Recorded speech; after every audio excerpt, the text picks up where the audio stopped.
I'm Logan Crawford, and right now on Spotlight, we're exploring a sensational book. It is called Savage Days and Haunted Nights. It's written by New York writer Bennett Kremen. This gripping novel takes us through the life of Dorian, a wannabe gangster in early 20th century Chicago who flees to New York to escape his criminal past and become a writer. With intense drama, unexpected romance, and themes of redemption, this book is a must-read for fans of historical fiction. We're delighted to have this very talented author join us here today on Spotlight, and we ask viewers like you to support authors like him by subscribing to our channel and by purchasing his remarkable book. The links are below this interview. Bennett, great to see you here today on Spotlight. Nice to see you. This is quite a gripping tale. I know it's born out of your experiences in part in New York City and Chicago. You are a writer, but you're obviously not a former gangster. Tell us a little bit about the inspiration for writing this story about Dorian. Well, actually, Logan, when I was a teenager, I have dyslexia, literally, very severely, when I was a kid. I spent much of my life getting over that, actually learned how to read, fortunately. Yep. During that period, there was no definition of dyslexia. It didn't exist. The diagnosis was dummy, period. All right, so I was a dummy, and I dropped out of school. And I dropped out of school in the old west side of Chicago, which was Al Capone's territory, literally. All right, I fell in with those people. So for a couple of years, I was a gangster. Thank God I got out of it. What it did allow me to do is to really know what I'm talking about when I write about gangsters. It's the real story. So, Exactly. okay, I hope that answers the question. Oh, it absolutely does. And that's funny because I just discounted right away, oh, you're not a gangster, but you were in your youth, and that's okay. We all have many lives that we lead as we go along on this journey that we call life. And so this inspired the book. I love the title, Savage Days and Haunted Nights. Tell us a little bit about the inspiration for that. For the title? Yep. Gee, that's hard to say. You know, poetic lines, who knows, you wake up in the middle of the night Right. sometimes. You're eating a hamburger or something. Bingo, there it is. So I can't say exactly where it came from, but I knew that the experiences I was describing were savage, and the character had many, many restless, anxiety-filled nights. So I put that together in the title. Give the folks an overview of what the story is about. Okay. There's this character. He has an unusual name, Dorian. And the opening line is his father must expect something unusual from him to give him such an unusual name. And as a matter of fact, something unusual did develop. So here's Dorian. It starts out where he's writing. He writes something provocative. He puts it in the old days in the mailbox, sends it off to get published. And so that they'll never publish it. It's controversial. They'll never publish this. And he's walking down the street past his favorite a pub and who does he see? He sees Frankie D, who is an East Side Frankie D, who is a loan shark, a loan shark. Now, he took a loan out from Frankie D. He knew better because of it earlier. He knew better, but something propelled him to do it. Took a loan out from Frankie D. He got away from the Chicago business, that Chicago mob stuff. He went to New York. He reformed his life. He did become a writer and describes the agony of working with the dyslexia to be able to become a writer. That's described. And he starts to publish in the old Village Voice. Do you remember that? Oh, absolutely. That's where he started with the Village Voice. He was lived in the village. So it describes the village of that area, of that era, which New York, that was a very unusual, unique place. Yep. A combination of artists and dropouts from high society and gay people looking for, a refuge to be themselves. The village is a very unusual place, and he blends into it. Everything's going fine. He has a love affair, and it's a very, very major kind of love affair. He has a love affair, and so he starts to publish and all of that, and then there's a breakup in a separation in the love affair. A very distraught by that, very bad mood. In that mood, he takes the loan from Frankie D. Now, there's a thing called the VIG. That's the interest on a loan shark's loan. The VIG is deadly, absolutely. Every week you got to come up with a 20% or something like that. It's a major deal. So he's falling behind on the VIG. So walking down 3rd Avenue by Sully's Pub, he runs into Frankie D. Says, "Hey, where's the money?" They have a confrontation.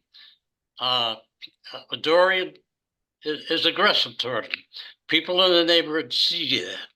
There's no way that Frankie D can't get and do Dorian in. His reputation's on the line. He was threatened openly, physically in the street. So now Dorian has to hide out in his house. People are watching across the street. He has to go over the rooftops in New York to get out of the house, if you know how New York works. Yeah. Okay, so he had to go over the rooftops. All right, so that gets complicated. It goes on. How does he get out of that mess is kind of unique. How does he get out of that mess? He tries everything. He has a friend who's a pool shark, and they try to get into high-stakes pool games so he can get up the money for the loan. He has a relationship with his brother in Chicago, who's become sort of independently wealthy, tried to get the money from him, but the family difficulties that they have, it didn't work. He tries all sorts of things to try to get, he can't. It's getting worse and worse. He has a friend, a very colorful character, a New York type character. His name is Danny. Danny Reardon. He's an Irish guy, wears Irish tweeds. He's a horse bettor and a master. He grew up in County Cork as a stable boy, so he really knows that. And he's known. He knows everybody. He's a main type of guy. So they're friends because Danny Reardon he's a very colorful guy. He loves Irish poetry. He writes lyrics just on the napkin because he feels like for fun. And he likes Dorian because Dorian has that unusual background. Plus, he's now a literary. He's a writer now. So Danny loves him. And he finds out what he did, how he confronted Frankie D. And he knows you're in trouble. But only Einstein going to figure out how you're going to get out of this. And so Dorian said, "Can't you figure anything, Dan? Try." He says, "Well, I don't know. I'll try." Well, so it's getting worse and worse. The VIG is piling up. He's doing all kinds of things. Some of the mob guys start threatening his girlfriend, even though they're separated. They're still very much in love. So they're threatening, they're trying to get to him. And they do all kind of things. And they're threatening her. He has to protect her. So he reverts back to West Side Chicago. And he goes after one of them and nails them. I mean, he lets him have it. And he says, "Tell this to Frankie D. You keep messing around with my girlfriend. I'm going to cut off you know what and shove it down your throat." After letting his name is Tony Bruno have it in a very graphic scene. Then he runs off to hide out in Brooklyn with a friend of his, trying to raise the money. They're still looking for him. And all right, how does he get out of it?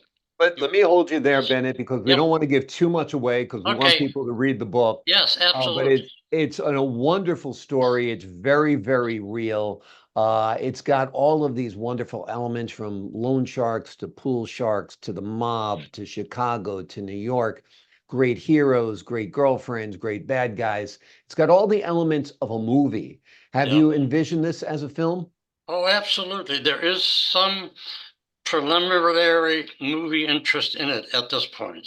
Wonderful, wonderful. Well, Hollywood, if you're listening, this is a very authentic New York script that echoes the life, at least in part, of the writer, Bennett Kremen.